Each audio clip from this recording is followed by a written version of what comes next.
খোদাতালা সাহসের আবাবিল পাখি পাঠানো লড়াইয়ের ময়দানে খোদাতালার সাথে জনগণের একটা স্পিরিচুয়াল কানেকশন ছাড়া বিপ্লব সফল হয় না। মহাজীবনের ডাক শোনে সবাই।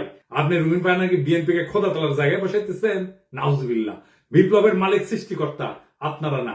আপনি বিপ্লবের নায়ক হইলে আপনি মাইকের সামনে চিল্লাইতেন না। অবশ্য ভুলভাল চিল্লান।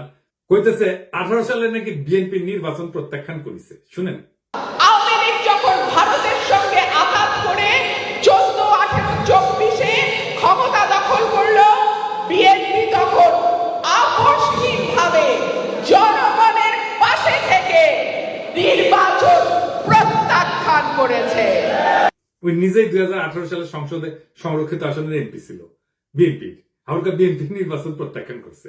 কি কয় না কয় তার কোনো ঠিক নাই। শুধু তাই না, 10 কাঠার একটা প্লট চাই আবেদন করেছিল, যে প্লট পাইলে নাকি চিরকৃতজ্ঞ থাকিবে। দেখেন, এটা প্লটের লোভ সামলাইতে পারে না, সে আবার বিপ্লব করে। হ্যাঁ,